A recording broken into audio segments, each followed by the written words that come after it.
Okay, in this lesson we will talk about something that is very hard because it has a lot of unknown concept for English speakers. The verbs. In English we have three tenses: the simple past, the simple present.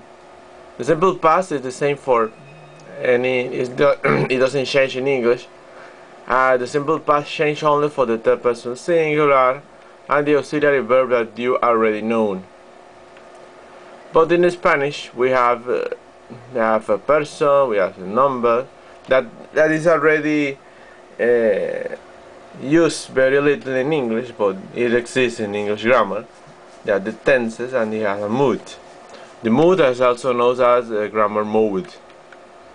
Okay, about the persons that are used for the verb conjugation, you will see the website of the Wikictionary in the description of this video. That is very useful when you are conjugating verbs that are regular or are irregular. The first person is always the speaker, or maybe the writer. In English the equivalents are I and we. In Spanish yo y nosotros. The second person, the listener or the reader, I use it for the conjugation only if they are something that you are familiar of. You are talking to God. More than you, maybe the word thou is more accurate when you translate this person. The thou is used for this function in all English. Maybe you will find it in the Bible, how you will say it in the Shakespearean text. But in Spanish you will translate as tú, vos in some kind of American, vosotros. In a place I live, vos is not used. The third person is the listener, the reader.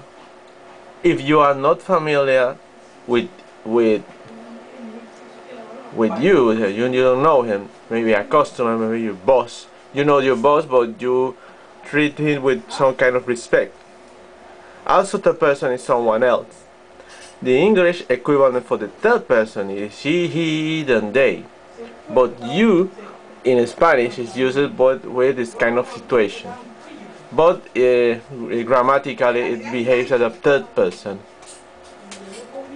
This translation will be usted, ustedes, ella, ella, ellos, ellas. I hope it's okay.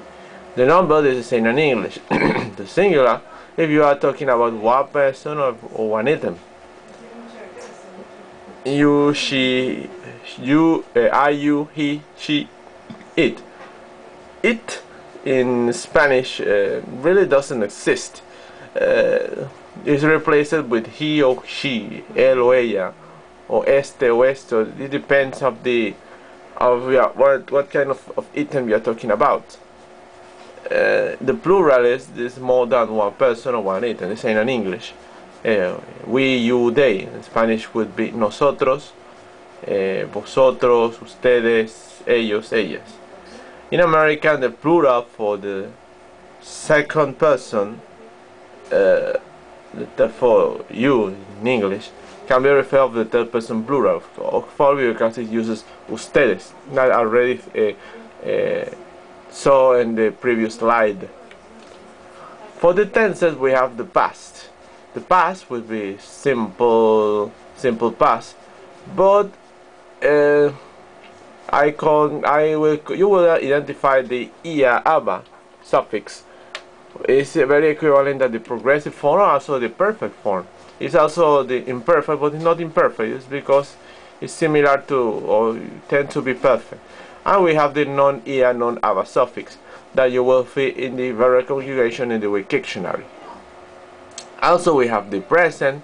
In Spanish, present and simple and present progressive the same thing. But you have a special present progressive, but you can use the simple one. And we have the future, of course. The non-verbal form at the infinitive, that is equivalent to the 2 plus the verb, are, ir, the gerund, we have the participle, ado, ido, the indicative, the subjunctive, and the imperative mode. Okay, we have to split the lesson because it's very long, but we will continue in the next lesson for the following slide. Okay, thank you.